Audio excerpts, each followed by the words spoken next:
मेरी सरकार राज्य के ग्रामीण क्षेत्र में अच्छी सड़क कनेक्टिविटी बुनियादी ढांचे के निर्माण के लिए प्रतिबद्ध है। मेरी सरकार के मुख्यमंत्री सड़क योजना एक प्रमुख ग्रामीण कनेक्टिविटी कार्यक्रम है, जिसके तहत मौजूद आरडी सड़कों पीआर सड़कों का उन्नयन और प्रस्तुतिकरण का किया जा रहा है। पिछले 5 वर्ष के दौरान 2355 करोड़ रुपये व्यय कर 3383 किलोमीटर लंबाई की 807 सड़कों का निर्माण किया गया है। 2023-24 के दौरान 285 सड़कों का पूरा करने के लिए MMSY के तहत बजट में 650 करोड़ रुपये प्रदान किए गए। मेरी सरकार की MMSY कठिन क्षेत्रों में असम गांव को जोड़ने की योजना राज्य के वामपंथी उग्रवाद जिलों के अधिकांश कठिन क्षेत्रों में असंबद्ध बस्तियों के लिए हर मौसम में सड़क कनेक्टिविटी की परिकल्पना करती है। 2019-20 से अब तक 2022-23 तक कुल 784 किलोमीटर लंबी 131 परियोजनाओं को हाथ में लिया। मेरी सरकार पूरे राज्य में हर मौसम के लिए कुशल सड़क नेटवर्क प्रदान करने और ग्रामीण उड़ीसा की सामाजिक आर्थिक आवश्यकता को प्रभावी ढंग से संबोधित करने के लिए 2011-12 से ग्रामीण सड़कों पर बिजू सेतु योजना लागू की है। बिजू सेतु योजना के तहत अब तक 1415 पुल पूरे हो चुके हैं। पिछले कुछ वर्षों के दौरान मेरी सरकार 24/7 गुणवत्तापूर्ण विश्वस्तरीय बिजली उत्पादन के लिए बिजली उत्पादकता में आत्मनिर्भर हो गई है।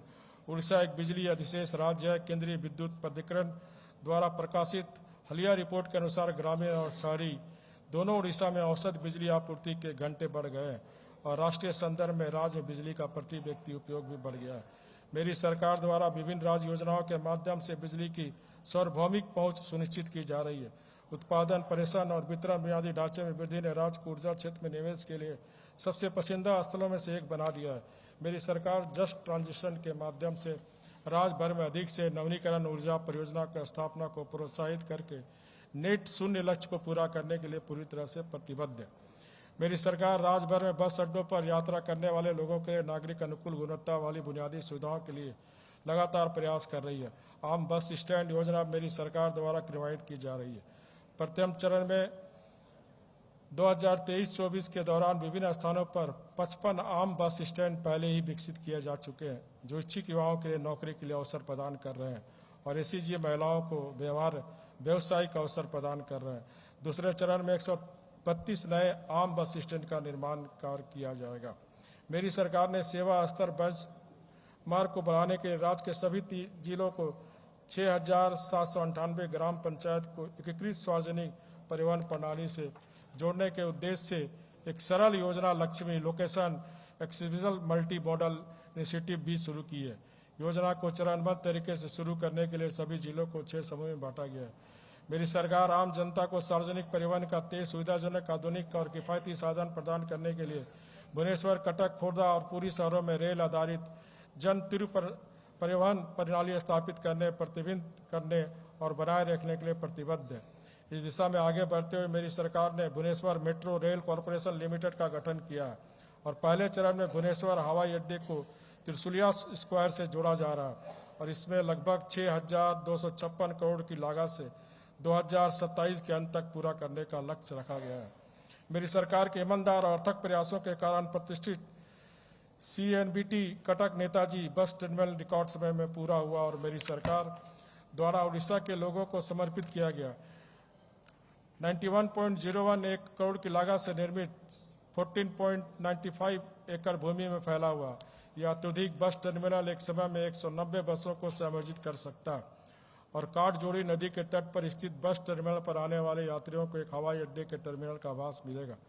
टर्मिनल तक आने जाने की यात्रा को परेशानी मुक्त बनाने के लिए एकीकृत बस प्रबंधन प्रणाली स्थापित की गई है, जो CNBT में प्रवेश करने वाले किसी भी बस के लिए स्वचालित रूप से टिकट उत्पन्न करेगी और स्वचालित रूप से एक पार्किंग क्षेत्र एंड भी आवंटित करेगी। 33 करोड़ की अनुमानित लागत से बरमुंडा भुवनेश्वर में अत्याधिक इंटर बस टर्मिनल का निर्माण लगातार चल रहा और बहुत जल्द पूरा हो जाएगा। BDA द्वारा 15.50 एकड़ भूमि पर कार्यान्वित किया जा रहा, जो कार्यालय स्थान, पार्किंग, फूड कोर्ट, रेस्टोरेंट, वाणिज्य स्थल सहित यात्री सुविधा प्रदान करेगा। यह अंतर्राज्यीय और अंतर शहर बस सेवा दोनों के लिए शहर में एक विस्तरीय परिवहन बुनियादी ढांचा होगा, जो गतिशीलता की कमी वाले लोगों तक आसान पहुंचान कर देगा। परिवहन और गैर परिवहन उपयोगों के एकीकरण बच्चों के अनुकूल सुविधाएं और सार्वभौमिक पहुंच का अनिवार्य पालन प्रदान करेगा। मैं उड़ीसा को क्षेत्रीय हवाई कनेक्टिविटी में सर्वश्रेष्ठ राज्य बनाने के लिए अपनी सरकार की सराहना करता हूं। उड़ीसा को हाल में ही भारत सरकार के विंग्स इंडिया 2024 कार्यक्रम में सर्वश्रेष्ठ राज्य पुरस्कार और क्षेत्रीय कनेक्टिविटी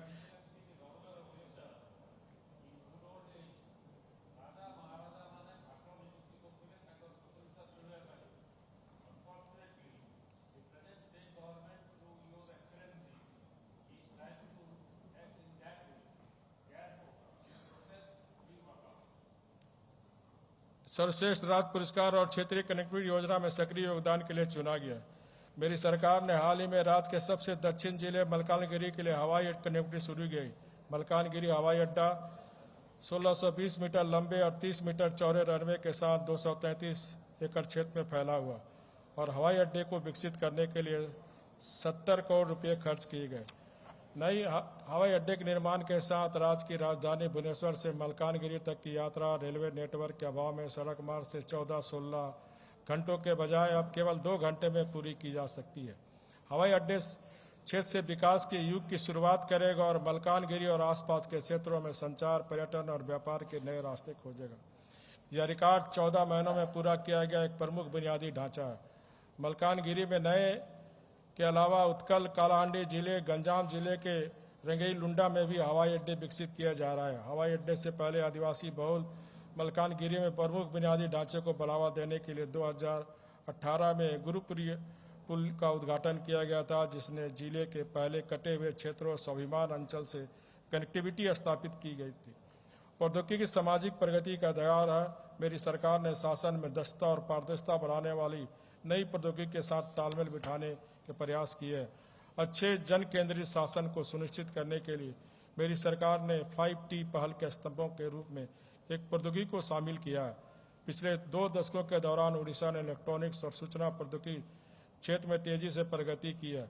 यह राज्य द्वारा आकर्षित किए गए भारी निवेश, मेरी सरकार द्वारा बनाई गई प्रतिस्पर्धा नीति, परिवर्तनकारी सार्वजनिक सेवा वितरण पहलों, तकनीकी और संचार बुनियादी ढांचे का निर्माण प्रमुख कंपनियों के साथ आगे बढ़ाए गए सहयोग में परिलक्षित होता है। यह अपने नागरिकों को डिजिटल सेवा प्रदान कर रहा है। प्रमुख IT इलेक्ट्रॉनिक्स कंपनियां, पेशेवर सेवा फर्मों ने हाल के वर्षों में भुवनेश्वर में अपने केंद्र खोले हैं। इनमें IBM, डुलेट, E&Y, सिंफोसिस, PwC, हैप्पीएस्ट माइंड, इंचर, कंस्ट्रक्टिव और कई अन्य शामिल है। पिछले 5 वर्षों में राज्य के IT निर्यात में 87.5% की वृद्धि हुई है, जो 2018-19 में 4000 करोड़ से बढ़कर 2023-24 तक अनुमानित 7500 करोड़ हो गया। IT क्षेत्र में कार्यरत लोगों की संख्या में 2018-19 में लगभग 20,000 से बढ़कर 2022-23 में 40,000 से अधिक हो गई है। राज्य में निवेश प्रवाह को बढ़ावा देने के लिए मेरी सरकार ने इलेक्ट्रॉनिक नीति, IT नीति, BPO नीति और डेटा सेंटर नीति अधिसूचित की है। हाल ही में मेरी सरकार ने सेमीकंडक्टर विनिर्माण फेबलेस नीति 2023 को अधिसूचित किया, जिससे सेमीकंडक्टर डिजाइन इकाइयों और आपूर्ति श्रृंखला इकाइयों को प्रोत्साहन देने के अलावा सेमीकंडक्टर इकाइयों को समर्पित प्रोत्साहन देने वाला उड़ीसा देश का 4था राज्य बन गया।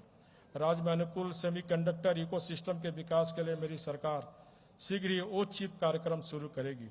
मेरी सरकार ने राज्य में एकीकृत और विकेंद्रीकृत शासन को सक्षम करने के लिए तकनीकी एकीकरण का लाभ उठाया। उड़ीसा राज्य वर्कफ्लो ऑटोमेशन सिस्टम का कवरेज उड़ीसा के सभी सरकारी विभागों, सभी विभागाध्यक्षों, सभी जिला कलेक्टरों और DG और SP कार्यालयों तक बढ़ा दिया गया है।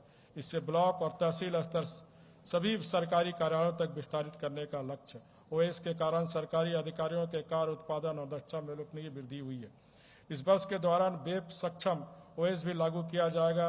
राज्य मुख्यालय, निदेशालय और जिला मुख्यालय सभी उड़ीसा राज्य व्यापी नेटवर्क के माध्यम से जुड़े हुए BC सुविधा राज्य स्तर से ब्लॉकों तक उपलब्ध कराई गई है और इसे GP स्तर तक बढ़ाया जा रहा है। प्रौद्योगिकी के व्यापक पैमाने पर एकीकरण के कारण राज्य में सार्वजनिक सेवा वितरण में व्यापक बदलाव आया है।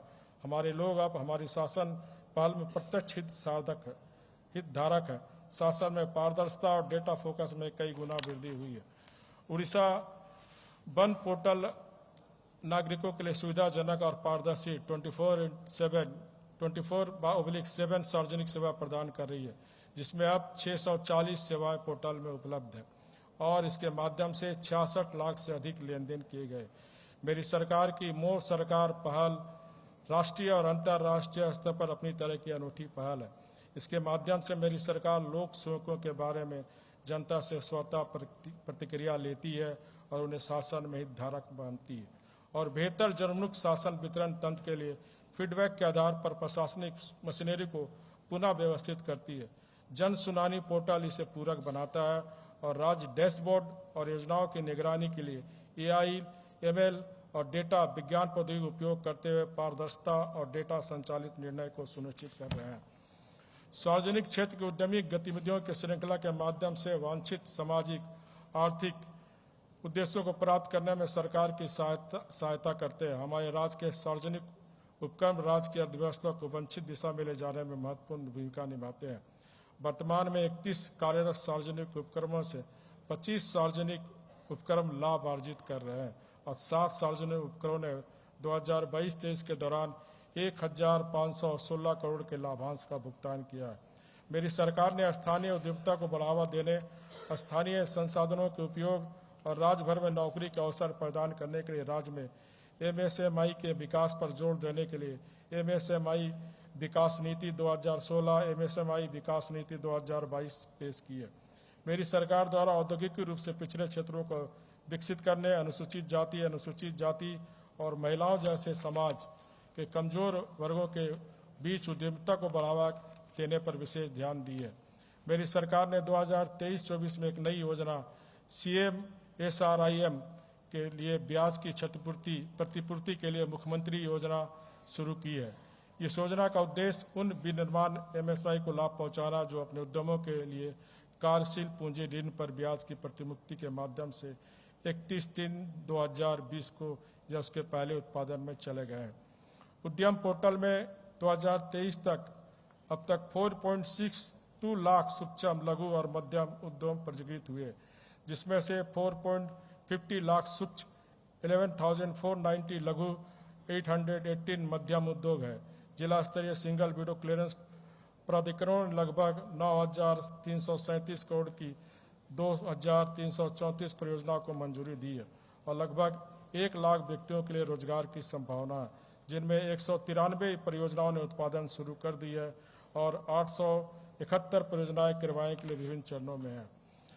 2022-23 के दौरान MSMI को 48.41 करोड़ की सहायता दी गई है और 2023-24 में अब तक विभिन्न औद्योगिक संवर्धन नीतियों के तहत MSMI को 48.90 करोड़ की सहायता प्रदान की गई है।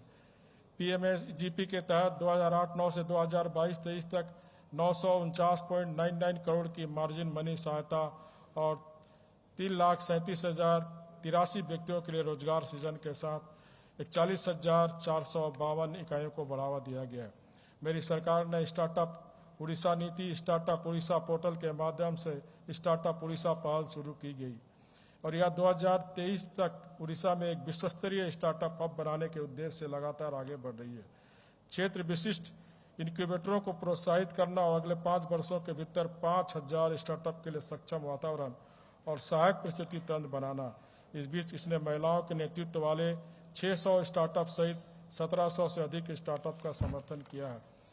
मेरी सरकार बड़े पैमाने पर औद्योगिकरण के सकारात्मक प्रभावों से अवगत है, जिसके परिणाम स्वरूप तेज आर्थिक विकास, तकनीकी नवाचार और उन्नति, अधिक कुशल श्रम विभाजन और बड़े पैमाने पर शहरीकरण के साथ युवाओं के लिए रोजगार के अवसर है। उच्च आर्थिक विकास हासिल करने के लिए मेरी सरकार ने राज्य में निवेश प्रोत्साहन और औद्योगिक सुविधा के लिए सक्रिय योगदान कदम उठाए, जिसके परिणाम स्वरूप राज्य ने 2.34 लाख बेरोजगार संभावनाओं के साथ 4,15,628.96 करोड़ के निवेश प्रस्ताव को आकर्षित किया है। मेरी सरकार के मेक इन इंडिया कंक्लेव के तीसरे संस्करण में 22 विविध क्षेत्रों में 10.48 लाख करोड़ का निवेश आकर्षित हुआ है, जिसमें 10.3 लाख से अधिक रोजगार की संभावना है। मेक इन इंडिया कॉन्क्लेव के अलावा मेरी सरकार ने राज्य में निवेश आकर्षित करने के लिए रोड शो सहित 32 निवेश प्रोत्साहन गतिविधियों में कई योजनाएं शुरू की है। मेरी सरकार ने राज्य में व्यापार करने में आसानी के माहौल में उल्लेखनीय सुधार के लिए कई उपाय किए हैं और सभी सुधारों के क्रियान्वयन को सुनिश्चित करने के लिए प्रतिबद्ध है। मेरी सरकार ने राज्य में एक मजबूत, आकर्षक और औद्योगिक इकोसिस्टम सुनिश्चित करने के लिए कई अन्य सुधार भी लागू किए हैं। मेरी सरकार ने व्यवसाय और नागरिकों दोनों को प्रभावित करने वाले 1767 अनुपालनों को संबोधित करके नियामक अनुपालन बोझ में महत्वपूर्ण गिरावट हासिल की है। मेरी सरकार एक नई श्रम संहिता को अपनाने के लिए भी प्रयास कर रही है जो बोझिल दंड प्रावधानों को खत्म कर देगी। मेरी सरकार सिंगल विंडो समितियों द्वारा यथाशीघ्र स्वीकृत परियोजनाओं का शिलान्यास और समर्पण सुनिश्चित करने की उत्सुक है। इस वित्तीय वर्ष के दौरान मेरी सरकार द्वारा 3629.16 करोड़ के निवेश और 9205 कर्मियों की रोजगार क्षमता वाली 21 कंपनियों की पूर्व परियोजना को समर्पण और नए उद्यमों का शिलान्यास किया गया है। जिला स्तर पर कार्यरत जिला निवेश संवर्धन एजेंसियां निवेश प्रोत्साहन के लिए उत्पादक के रूप में निवेश सुविधा तंत्र को मजबूत और सुव्यवस्थित करने और क्षेत्र में समग्र निवेश माहौल को बढ़ाने के लिए मेरी सरकार की एक महत्वपूर्ण पहल है। उड़ीसा अब निवेश के सबसे आकर्षक गंतव्य के रूप में महाराष्ट्र से आगे निकल गया है। गो स्विफ्ट उड़ीसा की व्यापक end to end single window clearance प्रणाली देश में अपनी तरह की प्रणाली के साथ अनुकरणीय बेंचमार्क है। सूक्ष्म, लघु और मध्यम उद्योगों को बढ़ावा देने के लिए राज्य के उपयुक्त स्थानों पर 12,061.34 एकड़ भूमि के साथ 128 औद्योगिक स्टेट क्षेत्र विकसित किए गए। प्रदेश में औद्योगिक और सामाजिक संरचना परियोजना के लिए निवेश आकर्षित करने, उद्योगों के विकास होती उपयुक्त भूमि की आगामी आवश्यकताओं को पूरा करने के लिए औद्योगिक निवेश के लिए 73,532.79 एकड़ भूमि बैंक बनाया गया है। राज्य के सभी जिलों में 30 बहु उत्पाद MSMI पार्क, 4 सेक्टर विशिष्ट पार्कों का विकास जैसे डरास्ट में सी फूड पार्क, इन्फोली में इलेक्ट्रॉनिक्स विनिर्माण पार्क, अनुगुलन में एल्युमिनियम पार्क और पारादीप में प्लास्टिक पार्क राज्य में औद्योगिक सुविधा और निवेश बढ़ाने के लिए चंद्रका और गोडा काशीपुर भुवनेश्वर में 2 IITs एंड JEZ विकसित किए गए। मेरी सरकार पारादीप में एक PCPIR पेट्रोलियम रसायन पेट्रोकेमिकल निवेश क्षेत्र विकसित कर रही है और कलिंगा नगर में स्टील कॉम्प्लेक्स को NIMS राष्ट्रीय निवेश विनिमय क्षेत्र के रूप में विकसित करने का भी प्रस्ताव कर रही है। ढेकनाल और झारसुगड़ा में इटको टावर्स के साथ मेरी सरकार MSMI स्टार्टअप IT और ITS इकाइयों को जगह और मौजूद उपयोग के लिए कार्यस्थल प्रदान करने के लिए 8 IDCO टावर्स एवं 4 IT टावरों को विशिष्ट रूप से डिजाइन किए गए सिग्नेचर टावरों के रूप में विकसित करने का प्रस्ताव कर रही है।